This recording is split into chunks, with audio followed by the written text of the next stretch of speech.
Suatu hari di pertengahan tahun 1908, seorang bocah berusia 6 tahun termangu di depan rumahnya melihat beberapa orang yang dirantai dan ditangkap serdadu Marsose Belanda. Dia lalu bertanya kepada neneknya, siapakah orang-orang itu? Neneknya pun menjawab singkat, itu adalah orang-orang Kamang yang melawan Belanda.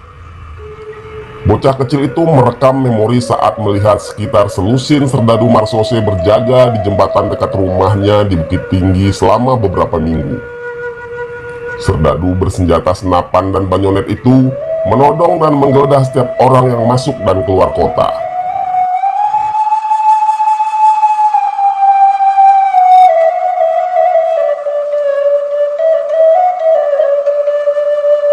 Bocah yang menyaksikan kekejaman serdadu Belanda itu adalah sang proklamator, Muhammad Hatta. Dari peristiwa inilah pertama kali tertanam dalam hatinya tekad untuk membebaskan bangsanya dari belenggu penjajahan Belanda.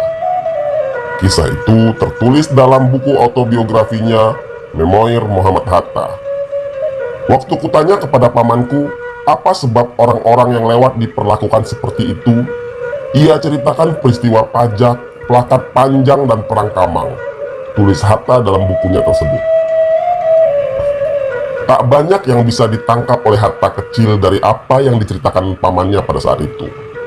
Yang diingat Hatta pada waktu itu adalah Belanda tidak bisa dipercaya. Mereka melanggar janji dan dalam jiwa Hatta langsung tertanam perasaan Belanda itu jahat. Penangkapan orang-orang itu berawal dari pemberontakan terhadap Belanda di Kamang, sebuah nagari sekitar 16 km dari Fort de Kock atau Bukit Tinggi. Perlawanan terhadap Belanda itu sendiri bermula dari rencana pemerintah Hindia Belanda menarik pajak kepada masyarakat sebagai ganti kebijakan tanam paksa. Sebelumnya, pemerintah kolonial memang menerapkan kebijakan agar masyarakat menanam kopi dan dijual kepada pemerintah Belanda. Kebijakan blastinglah yang menggantikan, bahkan lebih mengerikan dari kebijakan tanam paksa itu. Belanda menetapkan pajak 2% terhadap semua penduduk di Sumatera Barat yang disebut blasting atau pajak penghasilan dari hasil kekayaan sawah dan ladang. Tidak hanya itu, hewan ternak yang disembelih untuk upacara adat dan hari raya agama pun dikenakan pajak sebesar 3 gulden. Parahnya lagi, pemasukan dari harta pusaka juga diberlakukan pajak.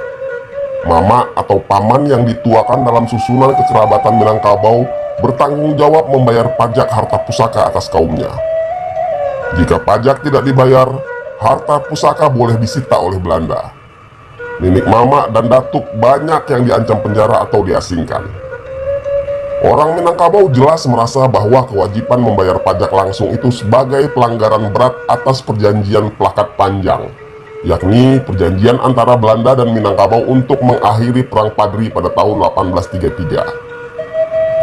Seperti diketahui, salah satu butir kesepakatan dalam Plakat Panjang adalah Belanda tidak akan mengenakan pajak langsung kepada orang Minangkabau. Tentu saja kesemena-menaan ini membangkitkan rasa penindasan yang jelas harus dilawan. Penolakan blasting ini bergema di seluruh pelosok nagari di ranah Minang waktu itu. Para nenek mama, ulama, cerdik pandai dan Bundo Kanduang menggelar berbagai rapat menolak pajak ini. Rapat dihadiri oleh utusan-utusan dari Laras Agam Tuo, Lubuk Basung, Manggopoh, dan lain-lain. Semua utusan sepakat dan dengan kebulatan tekad melancarkan aksi untuk menentang peraturan pajak itu. Masyarakat ikut mendukung. Di banyak tempat mulai berterbaran selebaran anti pajak. Hal ini membuat geram J. Westeneng, kepala kontroler Ot Agam. Westeneng ini pula lah yang nantinya memimpin penyerangan terhadap negari Kamang. Laras Banuampu terang-terangan menyatakan ketidaksanggupan rakyat untuk membayar pajak. Di Baso, Canduang, dan Ampe Angke, sekitar 200 orang penduduk melakukan long march. Mereka berunjuk rasa menentang kebijakan semena-mena itu. Kian lama jumlahnya kian banyak. Belanda panik. Pengunjuk rasa dan para nenek mama banyak yang ditangkap dan dipenjarakan di Padang. Selain unjuk rasa, juga mulai terdengar seruan perang sabil dan mati syahid. Di surau-surau terdengar orang meratip. Banyak pula yang mulai berlatih silat. Masjid Talua merupakan saksi sejarah dari Perang Kamang, sebab di tempat ini menjadi pusat pelatihan rakyat Kamang menghadapi Belanda. Seruan perang fisabilillah dan mati syahid yang paling kuat berasal dari Kamang. Dan akhirnya perang itu pun terjadi. Senin 15 Juni 1908, seorang warga Mage datang ke kantor Laras untuk membayar belasting, dihadang sekelompok masyarakat yang menolak belasting. Laras Mage yang bernama Warido marah kemudian melaporkan kejadian ini kepada Westeneng di Bukit Tinggi. Westeneng kemudian mengerahkan 160 orang serdadu yang dipecah menjadi 3 pasukan. 80 serdadu masuk dari Tanjung Alam dipimpin oleh Westeneng sendiri. 30 serdadu masuk dari Gadut dipimpin oleh Letnan Cerik dan Letnan Hein. 50 marsose lagi masuk lewat Biaro dan dipimpin oleh Letnan Skap dan Letnan Boldik. Laras Warido yang berpihak kepada Belanda juga ikut bergabung dengan pasukan ini. Dalam perjalanan, pasukan Belanda dihadang oleh para pejuang. Di Mage, perlawanan dipimpin oleh Datuk Perpati. Pasukan Letnan Skap dan Boldik yang masuk lewat Biaro berbelok ke Mage. Sampai di Mage, mereka dihadang oleh pasukan Datuk Perpati. Pertempuran pun tak terelakkan. Dalam pertempuran tersebut, Laras Warido mati terbunuh di tangan Datuk Perpati. Namun sang datuk dan beberapa pengikutnya juga gugur sebagai syahid. Di lain tempat, pasukan yang dipimpin Westeneng bergerak mengepung rumah Haji Abdul Manan, seorang ulama berpengaruh yang mengobarkan perang sabil menolak belasting. Tapi pengepungan itu tak membuahkan hasil. Haji Abdul Manan sudah pergi ke Kamang bergabung dengan pasukan Datuk Rajo Penghulu. Menjelang tengah malam, pemimpin perang Kamang, Datuk Rajo Pangulu, mendapat informasi bahwa pasukan Belanda telah berkumpul di sekitar Kampung Tangah. Mendengar hal tersebut, dia langsung menyiapkan pasukan tempur. Beduk dan kentongan dibunyikan di setiap kampung, penanda bahwa perang akan segera dimulai. Ratusan orang dari seluruh kampung yang ada di Kamang mulai berdatangan ke Masjid Talua untuk menerima instruksi penting dari Datuk Rajo Pangulu. Masyarakat yang terdiri dari ratusan orang ini dibagi menjadi beberapa kelompok.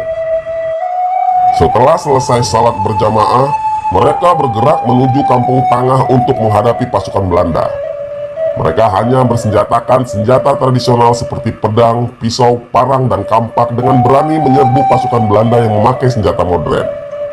Dengan gagah berani, mereka menyelinap di balik rimbunan padi dan semak belukar. Pedang-pedang berkilatan tertimpa cahaya bulan. Para syuhada ini dengan gesit mulai mendekati pasukan Belanda yang bersenjata lengkap.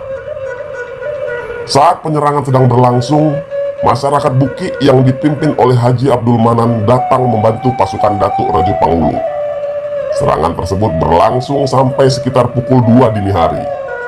Serangan gabungan yang dilakukan oleh pasukan Datuk Rajo Pangulu dan Haji Abdul Manan berhasil memukul mundur pasukan Belanda. Kemenangan saat itu berada di tangan masyarakat Kamang dan Buki. Tapi menjelang pagi, pasukan Belanda mendapat bantuan dari tentara di Bukit Tinggi dalam jumlah yang sangat besar. Perang kemudian kembali berkobar. Dalam perang tersebut, Belanda berhasil mengalahkan pasukan Datuk Rajo Pangulu dan Haji Abdul Manan. Kedua pemimpin perang ini syahid bersama puluhan masyarakat di medan tempur tersebut. Saat masyarakat mengurus jenazah para syuhada yang telah gugur, kemudian pada pagi harinya diketahui bahwa di antara patriot yang gugur itu terdapat 2 orang wanita, yakni Siti Asiah, istri Datuk Rajo Pangulu, dan Siti Anisah. Mereka berdua ikut bertempur melawan Belanda dengan menyamar mengenakan pakaian laki-laki. Perang frontal ini merenggut 70 jiwa dari pihak para pejuang. Sedangkan dari pihak Belanda, menurut buku 70 tahun Perang Kamang Manggopo, jumlah tentara Belanda yang tewas dalam penyerangan terhadap Kamang tidak kurang dari 425 orang. Walaupun dalam laporan resmi Westeneng, dia cuma menyebutkan kalau di pihak mereka 11 orang yang tewas ditambah 13 orang luka-luka. Padahal saksi mata menyebutkan pasukan-pasukan Belanda yang terluka dan tewas dibawa dengan berpuluh pedati ke Bukit Tinggi.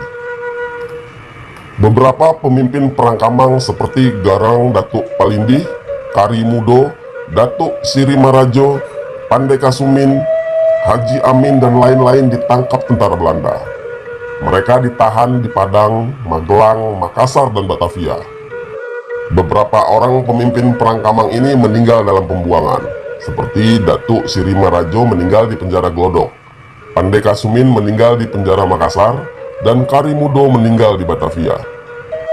Pada tahun 1962, pemerintah melalui Menko Hankam Jenderal Abdul Haris Nasution meresmikan makam yang terletak di Dusun Kampung Budi, Jorong Pakansinayan, Nagari Kamang Mudi sebagai komplek makam pahlawan Perang Kamang.